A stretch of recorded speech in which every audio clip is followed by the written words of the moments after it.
అందరికీ స్వాగతం. ముందుగా కూటమి ప్రభుత్వం సంవత్సరం కావాల్సిన సందర్భంగా అధికారంలోకి వచ్చి గౌరవనీయులు ముఖ్యమంత్రి చంద్రబాబు నాయుడు గారికి, అదేవిధంగా ఉప ముఖ్యమంత్రి పవన్ కళ్యాణ్ గారికి, విద్యాశాఖ మంత్రి నారా లోకేష్ గారికి, విమానయాన శాఖ మంత్రి కింజరపు రామ్మోహన్ నాయుడు గారికి అభినందనలు తెలియజేస్తున్నాం ఎంహెచ్పిఎస్ తరఫున. ఇక గత సంవత్సరంగా చూసుకుంటే నిధులు ఏమున్నా కూడా మరి చంద్రబాబు నాయుడు గారు తన అనుభవంతో నిధులు సమీకరించి అదేవిధంగా అవినీతిని అరికట్టడం ద్వారా ఎంతో అభివృద్ధి వైపు మన రాష్ట్రాన్ని తీసుకుపోతున్నారు. మరి రాజధాని లేనటువంటి మన ఆంధ్రప్రదేశ్ రాష్ట్రానికి ఒక అమరావతి అనే గొప్ప నగరాన్ని నిర్మించబోతున్నారు. హైదరాబాద్ను హైటెక్గా మార్చాలన్నా, ఒక పొలాలతో నిండిన ఒక ప్రాంతాన్ని అమరావతి లాంటి గొప్ప నగరంగా నిర్మించాలన్నా చంద్రబాబు గారికి సాధ్యం. కాబట్టి ఖచ్చితంగా ఆయన మరో ఈ పాలనా కాలం ముగిసేలోపు ఖచ్చితంగా మన ఆంధ్రప్రదేశ్కి గొప్ప రాజ్యాన్ని అందిస్తారని మేము ఎంహెచ్పిఎస్ తరఫున ఆశాభావం వ్యక్తం చేస్తున్నాము. దీనికి ఎంహెచ్పిఎస్ తరఫున సహకారం అందిస్తామని తెలియజేసుకుంటున్నాము. మరి మరోపక్క ఆందోళన చూసుకుంటే మరి చంద్రబాబు నాయుడు గారు 6 నిమిషాలు కృషి చేస్తూ రాష్ట్ర అభివృద్ధి కోసం పాటుపడుతుంటే ఆందోళన మాత్రం మా ఎమ్మెల్యే పార్థసారథి గారు మరి 1 ఇయర్ అయినా కూడా మరి ఎలాంటి అభివృద్ధి చేయకపోగా అవినీతి కొత్త పుంతలు తొక్కడం అనేది చాలా బాధాకరంగా ఉంది. మరి ఈ యొక్క అవినీతి ఏ స్థాయిలో వెళ్ళిపోయిందంటే మరి రకరకాల ఆడియో లీకులు బయటకు వస్తున్నాయి. అదేవిధంగా అవినీతి చేసిన వారు కూడా జైలుకు వెళ్లకుండా తప్పించుకునే పరిస్థితి ఏర్పడింది.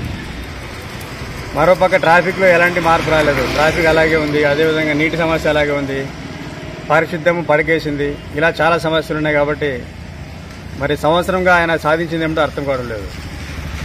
కాబట్టి ఆదరణ ఎమ్మెల్యే పార్థసారథి గారిని ఎంహెచ్పిఎస్ తరఫున ఒకటి డిమాండ్ చేస్తున్నాము.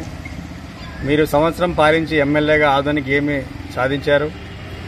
అదేవిధంగా ఒక సంవత్సరంలో మీరు సాధించింది ఏమిటి? తెచ్చిన నిధులంతా ఎలా ఖర్చు పెట్టారు?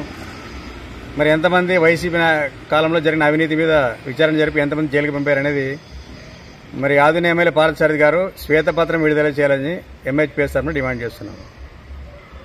ఇదే మా డిమాండు. ఎందుకంటే 1 ఇయర్ ఆయన నాకు తెలిసి సంవత్సరంలో ఆయన నాకు తెలిసి 3 నెలలు కూడా ఆదోనిలో లేడు. ఒక టూరిస్ట్ ఎమ్మెల్యేగా మారిపోయినాడు, వచ్చి అట్లా కనబడి వెళ్ళిపోతున్నాడు అంతే. ఇది చాలా బాధ కలిగిస్తుంది. ఆయన ఫస్ట్ చెప్పిందంటే ఫ్యామిలీతో పాటు ఇక్కడ ఇల్లు కొని ఇక్కడే ఉంటారన్నాడు. కానీ అలా ఉండకపోగా మరి ఇక్కడ ఎవరెవరికో ఆయనకు అధికారం ఇచ్చేసి మరి రకరకాల ఆడియో లీకులు మనం వింటున్నాము. మరి ఎన్ని కోట్ల కుంభకోణం జరుగుతున్నాయో మరి రాబోయే కాలంలో తెలుస్తుందేమో.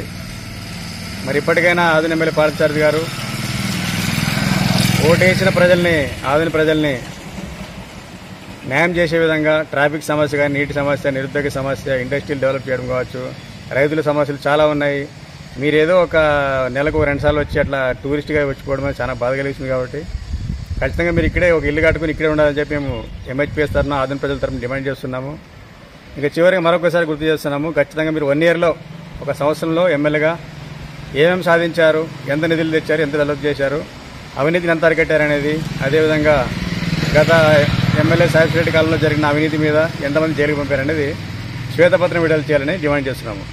మీ శ్వేతపత్రం కోసము ఎదురు చూస్తున్నాము. ధన్యవాదాలు. నూర్ అహ్మద్, ఎంహెచ్పిఎస్ రాష్ట్ర కార్యదర్శి.